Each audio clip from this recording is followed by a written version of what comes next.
మామ రాయన్ movie review ఏంటో ఈ వీడియోలో తెలుసుకుందాం. అంతకంటే ముందు ఈ వీడియోని లైక్ చేసి మన ఛానల్ అయితే సబ్స్క్రైబ్ చేసుకోండి మామ. ఈ మూవీ బేసిక్ ప్లాట్ ఏంటంటే ముగ్గురు అందములు ఒక చెల్లి ఉంటారు మామ. వాళ్ళ అమ్మ నాన్న బయటికి వెళ్తారు కానీ మళ్ళీ తిరిగి రారు. ఆ తర్వాత వీళ్ళ లైఫ్లో ఏం జరిగింది, ఇంకా వీళ్ళు ఫేస్ చేసే స్ట్రగల్స్ ఏంటో ఈ మూవీ చూసి తెలుసుకోండి మామ. ఈ మూవీలో ధనుష్ అన్న పర్ఫార్మెన్స్ అయితే చాలా బాగా చేశారు. కానీ ధనుష్ అన్న పర్ఫార్మెన్స్ ని డామినేట్ చేసే క్యారెక్టర్ అయితే సందీప్ కిషన్ గారు చేశారు మామ. ఈ మూవీలో సందీప్ కిషన్ గారు అయితే మంచి రోల్ అయితే ప్లే చేశారు. విజయ్ సూర్య గారి పర్ఫార్మెన్స్ అయితే చాలా బాగుంది మామ. ఆయన కూడా మంచి రోల్ ని ప్లే చేశారు. ఈ మూవీ ఫస్ట్ హాఫ్ అయితే క్యారెక్టర్ ని సెటప్ చేస్తూ స్టోరీని అయితే బిల్డ్ చేస్తారు మామ. సెకండ్ హాఫ్ లో ఉండే యాక్షన్ సీన్స్ ఇంకా ఎలివేషన్స్ అయితే చాలా బాగున్నాయి. ఏఆర్ రెహమాన్ గారి మ్యూజిక్ అయితే ఎక్స్ట్రాడినరీ గా ఉంది. మూవీ మొత్తాన్ని ఒక ఎంగేజింగ్ మూడ్ లో తీసుకెళ్లారు మామ. లాస్ట్ క్లైమాక్స్ సీన్ లో వచ్చే సాంగ్ అయితే గూస్ బంప్స్ తెప్పిస్తుంది మామ.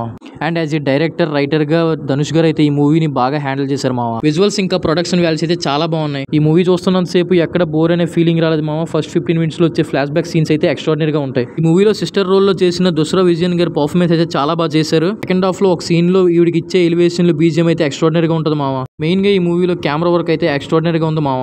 Prakash Raj, Kalidas, Selvaraghavan, Aparna, remaining cast performance కూడా డీసెంట్ గా ఉంది మామ. ఓవరాల్ గా ఈ మూవీకి నేను ఇచ్చే రేటింగ్ అయితే 3 మామ. మరి ఈ ధనుష్ అన్న రాయన్ మూవీ మీకు ఎలా అనిపించిందో కామెంట్ చేయండి మామ. అలానే ఈ వీడియోని లైక్ చేసి మన ఛానల్ అయితే సబ్స్క్రైబ్ చేసుకో మామ. మరెన్నో ఇలాంటి మూవీ అప్డేట్స్ కోసం.